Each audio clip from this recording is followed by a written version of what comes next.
Welcome to Earthenkind Quests. My name is Mike. In this episode of Nemesis Battles, a Beastmaster Ranger and a College of Glamour Bard fight against each other. These two characters are at level 8 using the rules in the 2024 Player's Handbook of Dungeons & Dragons.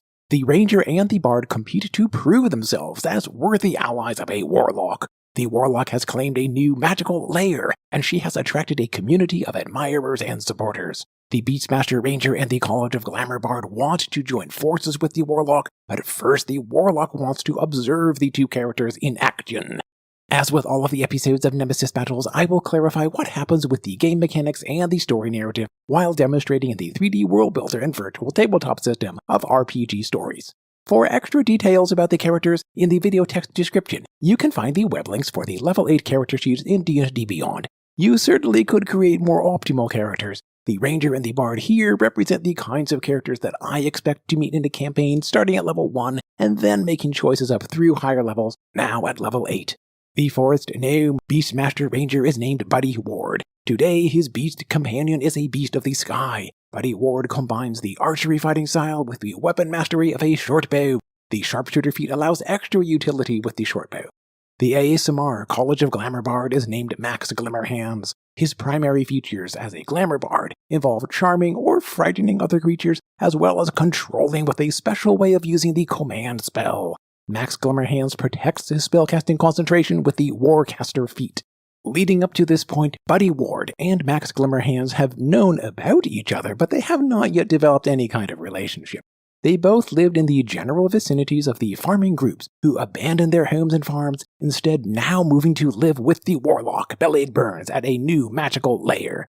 The farmers have stopped to produce the food supply for the Spellsword Academy, and instead they will start a new life around the Warlock's magical lair. The farmers grew suspicious and resentful of the Spellsword Academy for failing to protect them against magical threats, possibly even of the Academy's own creation. Even here at the Warlock's magical lair, a wizard emerged and attempted to attack with 4 earth elementals, and then the Warlock thwarted this attack. The farmers were quick to blame the Spellsword Academy for this attack, while now they are grateful to the Warlock Belade Burns for protecting them. Today, the farmers work on transforming their initial camps into permanent housing and farms around the Warlock's magical lair.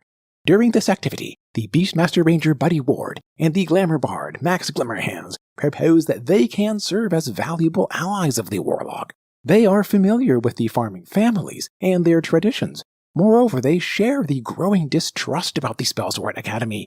During the last few years, all of their adventures and heroic deeds have been dismissed as trivial or unprofessional when compared to the status of the Spellsword Academy. They wonder if the Warlock might rival or overthrow the Academy, and if maybe they can contribute with this new power structure. The Warlock Belade Burns confirms that indeed she will act soon to launch an attack directly at the Academy campus. During this time, perhaps these two adventurers could assist with safeguarding the farming community and the lair here. Buddy Ward and Max Glimmerhands are happy to agree and to demonstrate that they can be reliable allies. The Warlock Belade Burns proposes that first, these two adventurers should prove themselves as worthy allies, for example through a demonstration of their powers in a duel against each other. The Beastmaster Ranger and the Glamour Bard agree. The two opponents roll for initiative. The Ranger rolls 12, and the Bard rolls 9. The Ranger will act first, followed immediately by the Ranger's Beast of the Sky, and then the Bard. In round 1, the Beastmaster Ranger Buddy Ward uses a bonus action to cast Hunter's Mark on his opponent. He uses the Favorite Foe feature to cast the spell without using a spell slot. For the next 1 hour, with the Ranger's concentration, Buddy Ward can deliver an extra 1d6 of force damage with every successful attack against the Glamour Bard. Additionally, the Ranger gains advantage on perception and survival skill checks aimed at finding this target. Buddy Ward moves closer to the Bard. He makes 2 attacks with his short bow. For the first attack, Buddy Ward expends 1 of his 3 uses of his lucky feat, giving himself advantage on the attack roll. With the advantage, the result of 24 hits against the Bard's armor class of 14. The attack delivers 10 piercing damage. The Hunter's Mark adds 1 force damage. The successful hit applies the Vex weapon mastery of the short bow, granting advantage on the Ranger's next attack roll against the same target. With the advantage of the Vex, the second attack roll is a natural 20, scoring a critical hit against any armor class. The damage dice are doubled, producing 12 piercing damage and 5 force damage with the Hunter's Mark. The Vex weapon mastery applies again, lasting until the end of the Ranger's next turn. The Beastmaster Ranger already used his bonus action at both of his attacks, and therefore he cannot command his Beast Companion to act at this time. In this case, the Beast of the Sky uses the default of a dodge action, imposing disadvantage on incoming attack rolls and gaining advantage on dexterity saving throws.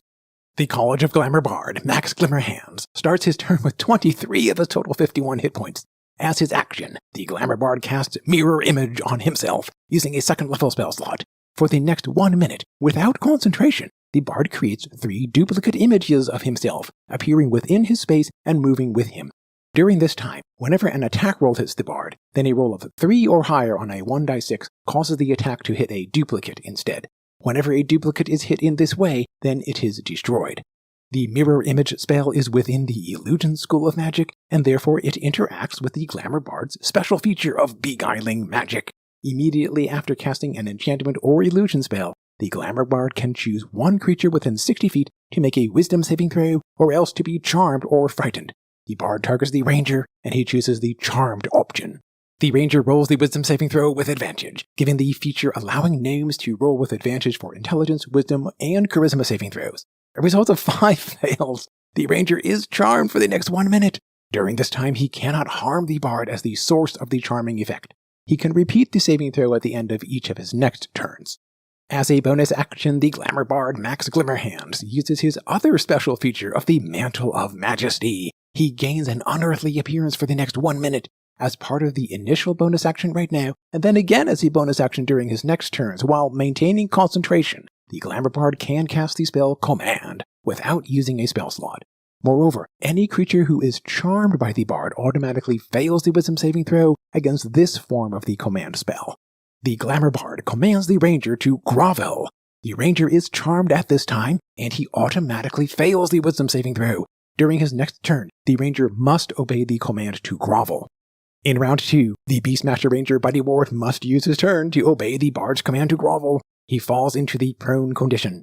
At the end of his turn, the Ranger rolls a Wisdom saving throw to attempt to end the charmed condition of the Bard's Beguiling Magic. Rolling with advantage as a gnome, the result of 19 succeeds. The charmed condition has been broken. The Beastmaster used his turn to obey the Bard's command. At this time, he remains in the prone condition. Furthermore, his turn ended before he could give an instruction to his Beast Companion. In this case, the Beast of the Sky continues with the standard dodge action. The College of Glamour Bard, Max Glimmerhands, starts his turn with only 23 of his total 51 hit points. He uses his bonus action to begin his Celestial Revelation as an ASMR. He chooses the option of Heavenly Wings, gaining a fly speed equal to his walk speed of 30 feet for the next 1 minute. During this time, once during each of his turns, Max Glimmerhands can add 3 points of radiant damage against one target that he damages with an attack or with a spell. Max Glimmerhands flies upward 30 feet. As his action, the Glamour Bard casts the spell Shatter, upcasting with a 3rd level spell slot.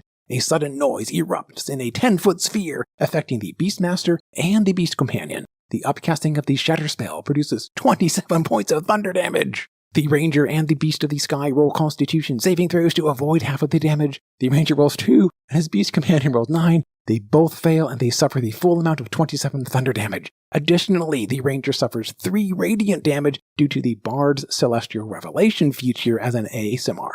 With the damage, the Ranger needs to roll a Constitution saving throw to maintain concentration on his Hunter's Mark spell. A roll of 14 fails. The Hunter's Mark spell ends.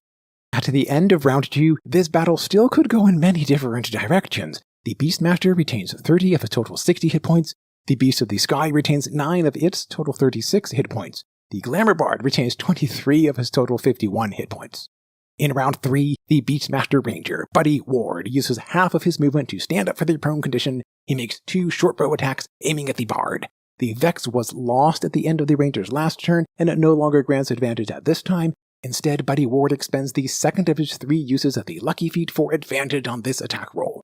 The advantage attack roll is 28, hitting against the Bard's armor class of 14. With the Bard's Mirror Image, though, the attack may not have hit the intended target.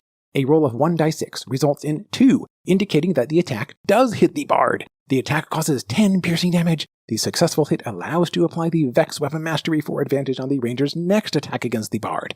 The second attack roll, with advantage of the Vex, is 27, hitting the Bard again. Rolling 1d6 with the Mirror Image, the result of 1 indicates a hit against the Bard. The attack causes 9 piercing damage. The bard now retains only 4 of his total 51 hit points. With these 2 instances of damage, the Glamour Bard needs to roll 2 Constitution saving throws to maintain concentration on his Mantle of Majesty feat tier. Rolling with advantage due to the Warcaster feat, the rolls are 7 and 17. The roll of 7 indicates a failure to maintain the concentration. The Mantle of Majesty ends. The Beastmaster Ranger uses his bonus action to command his beast companion to attack the bard. The Beast of the Sky flies into melee contact and makes 1 beast strike attack. A roll of 25 hits against the bard's armor class of 14. Rolling 1d6 with the mirror image, a result of 3 indicates that the attack hit a mirror image and not the bard himself. 1 mirror image disappears. As part of the Beastmaster's expert training feature, the Beast of the Sky now can use its bonus action with a few options. In this case, it makes the dodge action once again while staying in melee contact with the bard. I should note that the ranger is not concerned about the bard potentially flying outside the range of the shortbow attacks. With the sharpshooter feat, the ranger can aim at a target up to 320 feet distance without imposing disadvantage on the attack roll.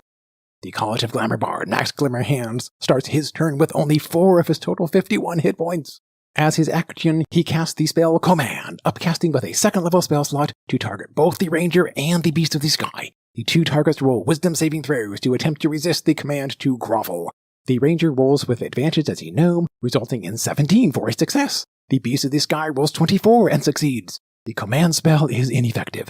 The command spell is an enchantment spell, so the Glamour Bard immediately can use his beguiling magic to try again with another command spell to grovel. This time he targets only the Beast of the Sky. The Beast rolls a Wisdom saving throw, a result of 16 is enough to succeed, and the Beast of the Sky resists the command spell.